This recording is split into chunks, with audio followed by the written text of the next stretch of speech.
Bismillahirrahmanirrahim. Halaman 51. Nabi Harun yang ke-14 ya. Bismillahirrahmanirrahim. Haruna. Haruna banu Imran. Nabnu Kohit bin Lawi bin Yakub. Ada yang baca Kohit, ada Kohat. Harun bin Imran bin Kohit atau Kohat ya. Bin Lawi bin Yakub.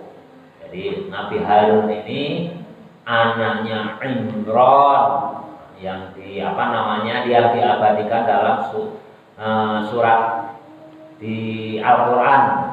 Keluarga Imran itu ya ini yang dimaksud, yang mempunyai anak Musa, yang mempunyai anak Harun, yang diangkat oleh Allah menjadi nabi.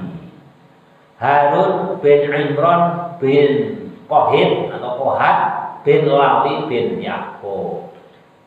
Nabi Harun ini kan di tafsir ya waktu itu udah sampaikan secara detail ya.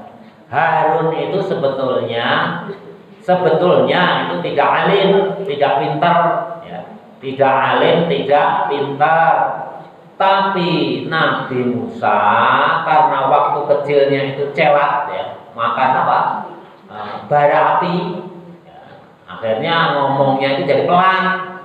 Makanya Nabi Musa mengusulkan kepada Allah, ya Allah tolong angkat saudaraku Harun ini menjadi nabi agar menjadi juru bicaraku, yang pembicaraanku ini tidak lantang karena waktu kecil memakan bara api. Jadi kunonya kolusi ya, KKN itu ada. Contohnya ini Nabi Musa sama Nabi Harun. Jadi kalau saudaranya itu pintar dimasukkan kerja ya nggak apa-apa. Nah, kalau dengan syarat memenuhi standar ketentuan perusahaan yang berlaku. Jadi kalau anak pejabat jadi pejabat lagi ya nggak apa-apa asal mampu. Anak presiden menjadi wakil presiden jadi presiden ya nggak apa-apa asal mampu. Kunanya kuno ini terjadi. Nabi Musa ini mengusulkan, bukan kehendak Allah awalnya. Nabi Musa mengusulkan, minta ke Allah, ya Allah bicaraanku ini nggak lantang. Kalau saya menyampaikan wahyumu ke umatku itu tidak begitu jelas. Tolong angkat saudaraku Harun ini menjadi juru bicara saya. Tolong angkat menjadi nabi. Jadi kalau ada ya itu nggak apa-apa, yang penting memenuhi syarat, memenuhi kriteria, memenuhi ketentuan hukum yang berlaku, memenuhi peraturan yang berlaku. Jadi kalian jangan fanatik. Wah itu KKN nggak boleh. Ini Nabi Musa buktinya KKN, ya nggak ada yang protes, nggak ada yang protes. Hati-hati, makanya kita itu menjadi manusia itu tawasud yang tengah-tengah. Nggak boleh fanatik, nggak tahu ilmunya. Nabi Musa nggak pernah ada yang protes, Pak. Ya, pada KKN mengusulkan kepada Allah untuk mengangkat Nabi Harun, saudara kandungnya. Ini saudara kandungnya ini Nabi Harun ini. Adiknya ya, nggak soleh amat, masih soleh Korun ya, masih soleh Korun. Korun itu sepupunya, itu mau lebih soleh, lebih ngalim. Tapi yang diusulkan itu saudara kandungnya. Tentunya Nabi Musa kan ya udah diberikan insting. Kalau Nabi wahyu. Nanti Harun itu begini, kalau Korun itu begitu. Makanya yang diusulkan itu Harun, adik kandungnya. Jadi Bapak mau cerita panjang lebar lagi ya Harun ini. Nomor 15, Musa kalimahullah. Bismillahirrahmanirrahim. Musa, adapun Musa kalimullah yang bergelar kalimullah itu orang yang diajak bicara langsung dengan Allah. Ya, banyak. Nah, satu-satunya nabi yang banyak protes, banyak bicara dengan Allah itu ya Nabi Musa. Yang pertama mengusulkan adiknya supaya diangkat dari nabi. Waktu di Gunung Tursina itu Itu juga protes, banyaklah protes Nabi Musa pada Allah, selalu protes. Tapi namanya udah menjadi kesayangan ya, menjadi kesayangannya ya Allah ya happy saja ya, dengan senang hati menuruti protesnya Nabi Musa. Nah, hakikatnya yaitu kehendak Allah, karena itu skenario Allah untuk pembelajaran kepada umat manusia. Jadi kalau Nabi Musa nggak di skenario supaya memprotes kepada Allah, ya, kepada diri Allah, nanti contoh kehidupan itu tidak ada. Musa ini gelarnya kalimullah, ya, banyak bicara langsung kepada Allah. Aku yang menjadi saudaranya Harun, Nabi Harun Asy-Syaqiqi, saudara kandung. Ya, jadi nanti kalau ada ada kepala desa dulu suaminya habis masa jabatannya, diusulkan istrinya, kalian jangan fanatik menentang, ya asal baik aja, asal dulu baik, suaminya baik ya, istrinya nggak apa-apa nyalonin lagi, dulu bapaknya baik ya, anaknya nyalonin lagi ya nggak apa-apa ya, kalau ini nggak ada yang protes. Nabi Harun dengan Nabi Musa ini juga KKN. Ya kalau seandainya Bapak jadi presiden, ya itu yang Bapak jadi tunjuk sebagai sekretaris Bapak, ya tentunya orang terdekat yang terpercaya. Artinya siapa? Ya saudara terdekat atau kawan terdekat. Nggak mungkin saudara yang orang yang memberikan kepercayaan kepada orang yang jauh, yang belum kita kenal karakternya. Ini contohnya siapa? Nabi Musa. Sekali lagi kalian jangan fanatik, jangan menjadi ekstrim kanan atau ekstrim kiri. Tawasud di tengah-tengah, teliti sebelum membeli. Ya, kalau itu saudara ya kalau asal baik aja, seperti Nabi Musa dengan Nabi Harun. Pernah nggak kalian dengar yang protes? Kenapa kok Nabi Musa mengusulkan itu saudaranya itu berarti KKN? Ada pernah dengar nggak? Itu. Jadi ya kecuali kalau KKN-nya itu karena nggak mampu, ya, orangnya bodoh, diusulkan jadi pemimpin, ya baru kita tentang. Ya kalau cerdas membawa kebaikan, ya kita ya tawasud. Kalau nggak setuju ya jangan memilih gitu aja. Kalau nggak setuju kalian jangan memilih. Tapi menentang tidak boleh. Kecuali sudah terbukti itu tidak membawa manfaat atau bodoh, tidak memenuhi syarat, tidak memenuhi ketentuan, melanggar hukum, nah baru kita tentang.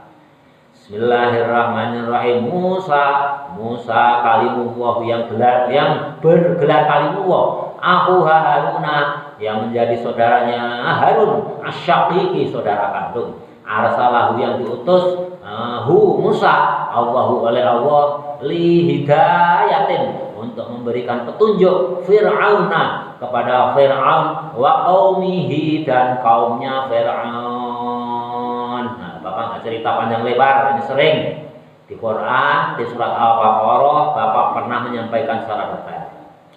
Yang ke-16 Nabi Yasa bin Ahtub bin Ajuz. Yasa bin Ahtub bin Ajuz, yang Nabi yang ke-16. Siapa itu Yasa bin Ahtub bin Ajuz? Min anbiya'i Bani Israil, dari sebagian Nabi Bani Israel. Nah, ini setelah Nabi Harun ya. Ini dibalik-balik ini penyusun kitab ini yang harusnya yang 14 Nabi Musa dulu, baru Harun, baru Ilyasa. Nah, siapa Nabi Ilyasa? Bapak nggak akan jelaskan, nanti di tafsir juga ketemu. Nah, kalau segera ya baca sejarah 25 Nabi dan Rasul. Nah, ada bukunya. Yang ke-17 Zulkifli bin Ayub. Zulkifli bin Ayub berarti anaknya Nabi Ayub. Anaknya Nabi Ayub. Kalau kalian pengen detail menguasai sejarah Nabi ini, itu ada yang sejarah Nabi karangan At-Tabari. At-Tabari itu yang mensyarahi kitab Bukhari ya. Beliau juga menyusun mengarang kitab sejarah Islam, Tarikhul Islam fit Tobari. Ya, itu lengkap, detail, itu silsilahnya pun disusun secara lengkap. Bapak pernah baca hanya nggak hafal itu aja. Ya. Silsilahnya di sana lengkap. Nabi Ilyasa ini siapa? Zulkifli bin Ayub ini siapa? Wasmuhu dan namanya Zulkifli bin Ayub itu, wasmuhu dan nama aslinya, fil asli dalam aslinya Bisrun itu Bisri. Nabi Zulkifli itu nama aslinya Bisri. Tapi setelah diangkat menjadi nabi, diberi gelar Zulkifli. Ini mempunyai kerajaan. Jadi, biasanya Zul itu biasanya mempunyai kerajaan. Ba'athahu diutus Zulkifli atau Bisri tadi, ba'athahu Allah oleh Allah nabiyan menjadi nabi ba'da abihi setelah bapaknya. Siapa bapaknya? Nabi Ayub terus Zulkifli. Setelah bapaknya ba'athahu Allah nabiyan ba'da abihi diutus setelah bapaknya. Wassamahu dan diberikan gelar Zulkifli atau Zulkifli. Ini Raja Zulkifli. Yang ke-18 Dauda. Nanti ketemu lagi di Quran juga. Dauda, Nabi Dawud. Ini Nabi Dawud. Wa yattasilu dan ketemu nasabahu Dawud, nasabnya Dawud ini bi Yahuda dengan Yahuda. Jadi ada yang dengan zal, ada yang dengan dal. Ada yang menyebut Yahudi, ada yang Yahudi. Yahuda hanya keturunan Bet Yakub. Jadi bangsa Yahudi ini keturunan Nabi Yakub. Ada yang membaca Yahuda, Yahudi dengan dal, ada yang membaca Yahuda dengan zal. Karena kan dulu itu kan nggak ada saktahnya ya, titiknya itu nggak ada. Itu ada saktah titik. Itu semenjak Abul As'ad Ad-Du'ali itu baru ada titik. Kalau zal ada titiknya satu di atas, ta ada titik dua. Itu Abul As'ad Ad-Du'ali. Jadi ada yang membaca, kalau ada yang membaca Yahudi boleh, Yahudi juga boleh. Bin Yakub, bin Ishak, ketemunya di Ishak, ujung-ujungnya bin Ibrahim. Semuanya itu, makanya cucunya Nabi Ibrahim ini banyak sekali yang menjadi nabi. Sedikit sekali yang di luar Nabi Ibrahim itu sedikit. Ja'ala menjadikan kepada Daud, Allah malikan raja ala Bani Israel, atas Bani Israel. Jadi Nabi Daud itu nabi sekaligus raja di Bani Israel. Karena yang disebut Bani Israel itu mulai dari Yahuda. Anak turunnya Yahuda itu disebut Bani Israel. Yahuda bin Yakub bin Ishak bin Ibrahim. Yakub ini kan anaknya banyak, 10. Nah, anaknya Yakub, turunnya Yakub yang disebut Bani Israel itu dari Yahuda atau Yahuda. Itu bangsa Yahudi. Itu anak turunnya. Ini bangsa-bangsa besar itu keturunan Yahudi, itu cerdas-cerdas menjadi bangsa yang besar. Tapi jahat-jahat, ya. Tapi jahat-jahat. Jadi raja. Nah, ini Nabi Daud, ini nggak begitu soleh. Nabi Daud itu nggak begitu soleh. Itu nggak begitu soleh. Nah, ke-19 itu Nabi Sulaiman bin Daud. Nah, Nabi Sulaiman itu anaknya Nabi Daud. Ini meneruskan kerajaannya Nabi Daud. Nah, ini Nabi Sulaiman juga Bapak nggak panjang lebar. Nah, kemarin di Quran juga ada panjang lebar. Nah, ini ada kejadian lucu ini. Sewaktu zaman kerajaan Nabi Daud sama Nabi Sulaiman ini. Zaman Nabi Daud ini ada seorang perempuan kakak beradik dua-duanya mempunyai bayi yang seumur kakak beradik. Nah, pergi ke hutan mencari kayu bakar. Salah satu ini punya kakaknya. Bayi kakaknya itu dimakan oleh binatang buas. Ya. Ini bayi kakaknya dimakan oleh binatang buas. Kalau kalian ingin tahu secara detail nanti di At-Tabari tadi, ya. At-Tabari tadi ya, sejarah Islam di At-Tabari itu detail ada di sana. Dimakan binatang buas, lantas pulang.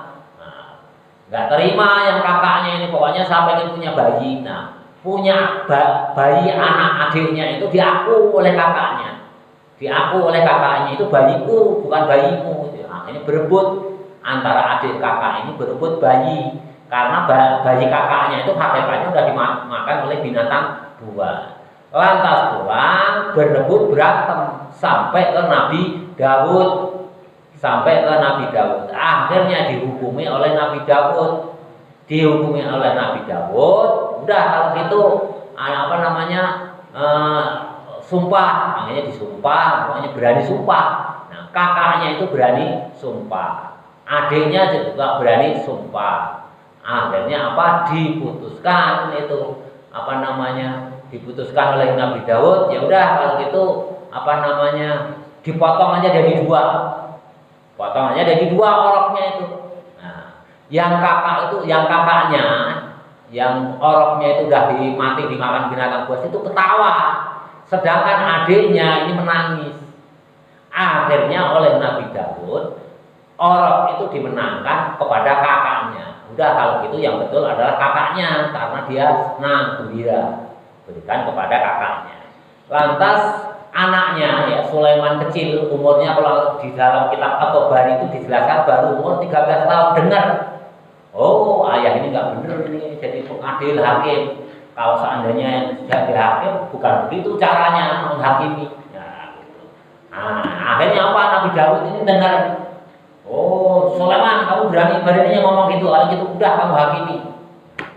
Akhirnya diperintahkan itu Nabi Daud itu memerintahkan pada anaknya untuk menghakimi. Ya memang ditakdirkan oleh Allah, Nabi Sulaiman ini lebih soleh. Nah, kalau Nabi Daud ahlinya perang. Nah, Nabi Sulaiman itu lebih soleh. Hanya dihakimi ya sama persis.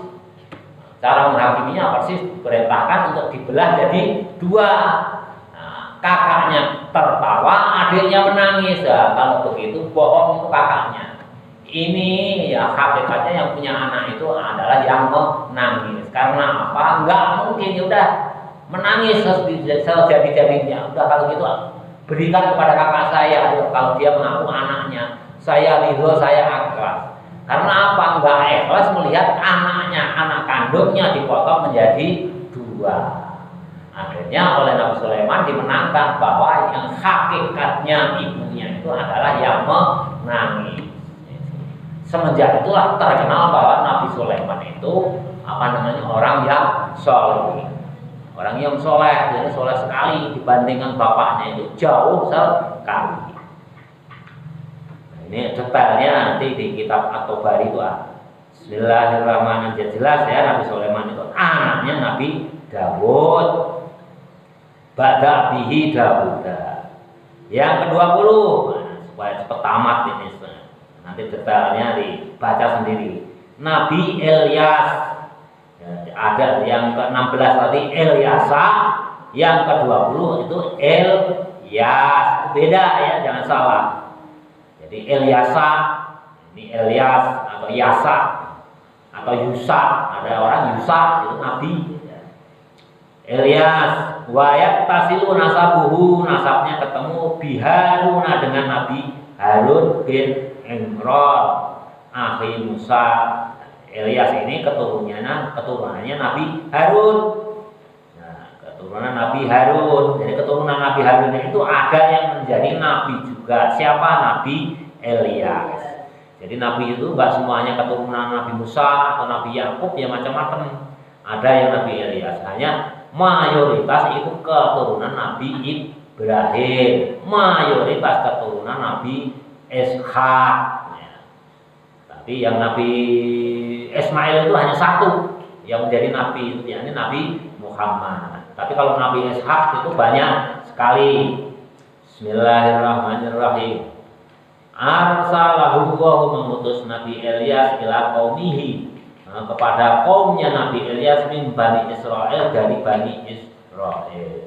Jadi Bani Israel ini dipimpin oleh Nabi itu banyak sekali ya. Banyak sekali. Memang sebandel-bandelnya ya Bani Israel. Sehingga Allah mengutus Nabi untuk Bani Israel itu berpuluh-puluh kali. Tetap aja bandel. Sampai sekarang tetap bandel. Ya kalau memang udah dinas Al-Quran, kemarin itu ya di Al-Baqarah ayat berapa itu. Jadi orang Yahudi itu tidak akan ridho ya, lantar do gimana itu? Ayat berapa itu? 121 kan? Orang Yahudi itu tidak akan ridho ya kalau kalian itu belum mengikuti agamanya. Makanya diutus Nabi itu berpuluh-puluh khusus untuk Bani Israel. Kalau untuk kita semua cukup sekali ya, Nabi Muhammad. Tapi kalau untuk Bani Israel itu berpuluh-puluh Nabi, itu satu pun tidak ada yang sukses. Sehingga apa? Ya, pindahkanlah, udahlah kalau itu nggak usah ke Bani Israel lagi.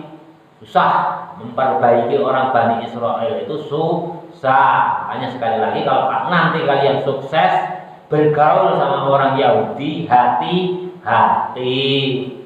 Kelihatannya di permukaan baik, tapi di dalam hatinya oleh Allah sudah diingatkan tetap hati-hati. Salah satu buktinya dikirim puluhan nabi pun tidak berhasil. Ke-21 Yunus bin Matta. Yunus bin Matta ba'athahu, mengutus Allah ila qaumihi, kepada kaumnya fi Ninawa, itu untuk kaum Ninawa. Jadi Nabi Yunus itu sudah bukan untuk Bani Israel lagi, tapi kaum Ninawa. Ini tahu nggak terkenal. Kaum Ninawa ini ada di Irak, Qaryatun di kampung, di kota, man orang Kuro, di suatu kota Al-Musola, di kota Mosul. Ini di kota Irak. Mosul itu kota Irak. Mosul ini sekarang menjadi terkenal atau Mosul. Itu hanya bangsa Mosul itu kecil. Jadi Nabi Yunus itu hanya di satu kaum yang sangat kecil diutusnya. Wa alladzi najahu. Adapun Nabi Yunus bin Matta najahu yang diselamatkan Allah minal ghammi, dari kesusahan alladzi kana bihi, yang ada pada diri Nabi Yunus bin Matta, lahu kepadanya zununen, yakni ikan paus, yang dimakan ikan paus ya. Kalian pernah dengar ya, Nabi Yunus dimakan ikan paus tapi masih hidup ya. Sahibul haut artinya temannya ikan paus. Itu hanya ya apa? Untuk menunjukkan bahwa Allah itu kuasa segala-galanya. Nabi kok hanya yang ditonjolkan dimakan ikan paus masih hidup, enggak. Ya, itu untuk menunjukkan kekuasaan Allah. Beda dengan Quran ya. Mukjizat Nabi Muhammad kan tertinggi Quran, sangat luar biasa. 22 Nabi Zakaria. Ya, jadi Nabi Yunus bin Matta itu apa sih? Di sejarahnya juga nggak ada menonjolnya dimakan ikan paus, di dalam ikan paus masih hidup diselamatkan. Itu yang ditonjolkan untuk menunjukkan kekuasaan Allah yang maha dahsyat. Nah, tapi manfaatnya untuk kehidupan manusia ya nggak ada.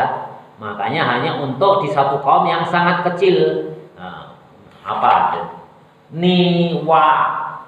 Ninawa itu nggak terkenal sama sekali, di Mosul Irak, di kota Mosul Irak. Ya perkampungan yang kecil lah ya. Beda dengan Nabi Musa, ya, itu sangat luar biasa. Nabi Ibrahim sangat luar biasa. Bismillahirrahmanirrahim. Ke-22 Zakaria. Huwa dan adapun Zakaria min dzurriyyati Sulaiman, dari keturunan Nabi Sulaiman, dari cucunya Nabi Sulaiman. Nabi Sulaiman anaknya Nabi Dawud. Ya, pokoknya lah sumbernya semuanya Nabi Ibrahim. Nabi Ibrahim, nanti ada yang kebanyakan dari Nabi Ishak, tapi dari yang lain juga ada ya. Ada siapa tadi Syahad atau Sahid tadi ya. Ya, itu ya macam-macam, tapi yang banyak ya keturunan Nabi Ishak. Nah, ini keturunan Nabi siapa? Harun. Nah, sekarang keturunan Nabi Sulaiman. Jadi Zakaria itu keturunannya Nabi Sulaiman. Ini salah satu nabi yang mati syahid, yang dibunuh ya. Wakana dan ada al-habro, ulama-ulama al-kabiro yang besar di Bani Israel, Nah, ini Nabi Zakaria ini kembali lagi. Udah, kalau itu gimana ya? Mungkin Allah nyuruh beberapa nabi nggak berhasil. Coba Nabi Yusuf bin Matta bukan untuk bukan untuk Bani Israel. Ternyata ya berhasil. Umat Nabi Yusuf itu pada taat. Nah, setelah itu kirim lagi Allah Nabi Zakaria ke kaum Bani Israel. Coba berhasil nggak ini untuk Bani Israel dikirim lagi nabi oleh Allah? Wa dan anak buah adapun Zakaria Allah diyuqarribu qurbana, Allah diyuqarribu yang dekat al qurbana, tempat duduknya Nabi Zakaria itu semacam kerajaan kecil di Baitul Maqdis, di dekat Baitul Maqdis. Waya terlu dan membacakan alaihim atas Bani Israel at-Taurat, kitab Taurat, wa mata dan mati Zakaria syahidan, menjadi mati syahid karena dibunuh oleh Bani Israel. Nah, Nabi Zakaria ini hanya tugasnya membacakan kitab Taurat. Nah, udah dicoba oleh Allah mengutus kepada Nabi Yusuf bin Matta untuk Niniwan tadi, berhasil. Nah, rakyatnya tunduk, umatnya taat. Coba saya utus sekarang untuk Bani Israel, dites sekali lagi. Zakaria, kamu ke Bani Israel coba, sukses enggak? Ternyata malah dibunuh. Ya, susah. Musuh orang Israel itu susah, makanya kalau Bapak enggak heran. Nah, sekarang lagi perang ya. Lagi perang, ini sudah hampir 42.000 yang terbunuh. Hampir 42.000 yang terbunuh. Ini tidak mengerem, malah tambah, ya itulah orang Bani Israel ya. Ya, dari dulu zaman Nabi aja dibunuh, apalagi hanya sekelas pimpinan Hamas atau pimpinan yang lain. Nabi Zakaria itu dibunuh oleh Bani Israel. Yang 23 Yahya bin Zakaria. Ya, Nabi Yahya ini anaknya Nabi Zakaria. Wakila dan dikatakan innahu sesungguhnya Yahya wulida dilahirkan qobla Masehi, sebelum tahun Masehi, bisalasin dengan 3 sinina tahun. Jadi Nabi siapa namanya Yahya ini dilahirkan 3 tahun sebelum Masehi. Nabi Yahya anaknya Nabi Zakaria. Jadi Nabi Yahya dengan Nabi Isa selisihnya hanya 3 tahun ya. Wa mata syahidan, kan sebelum Masehi. Tahun Masehi itu kan dimulai oleh kelahiran dari Nabi Isa. Jadi selisihnya itu ini sezaman antara Yahya dan Nabi Isa, selisihnya hanya 3 tahun. Wa mata dan mati syahidan, karena mati syahid artinya dibunuh oleh siapa? Oleh Bani Israel. Yahya Zakaria dibunuh oleh Bani Israel. Ya kan, Nabi aja dibunuh.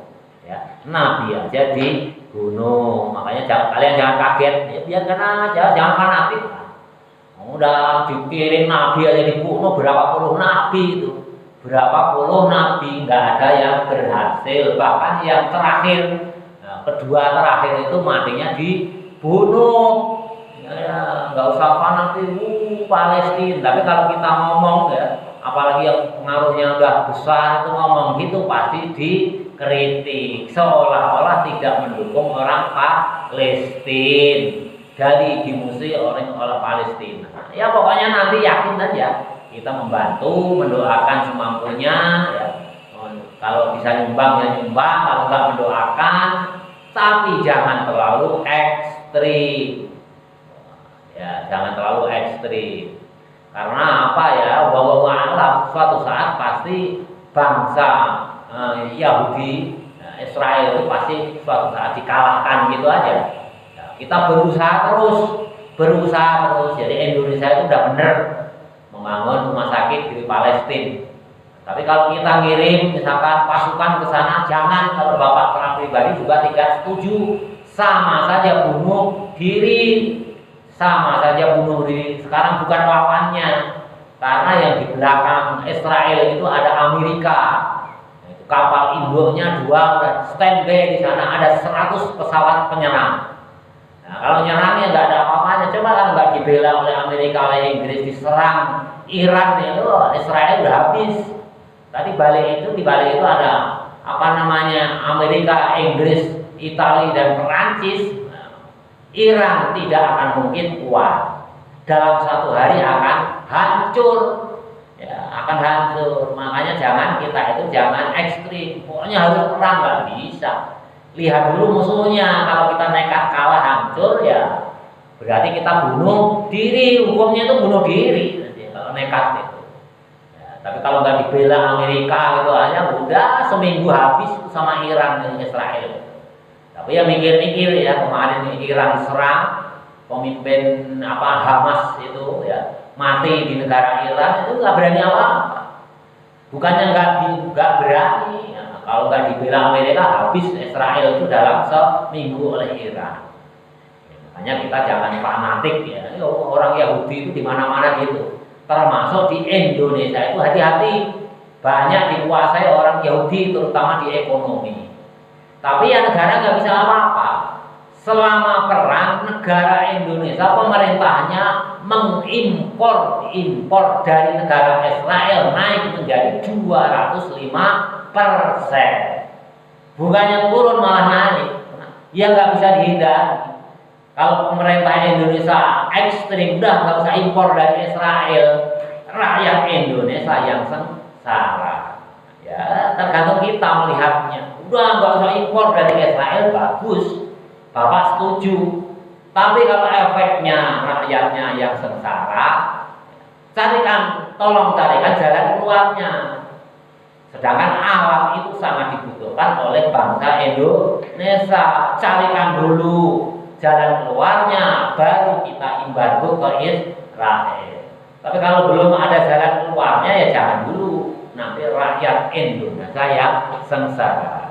Wallahu a'lam bishawab. Alhamdulillahil mizani wa muntahal ilmi wa mablaghu ridha wa zinatal 'arsy. Alhamdulillahil mizani wa muntahal ilmi wa mablaghu ridha wa zinatal 'arsy. Alhamdulillahil mizani wa muntahal ilmi wa mablaghu ridha wa zinatal 'arsy. Walhamdulillahi rabbil alamin.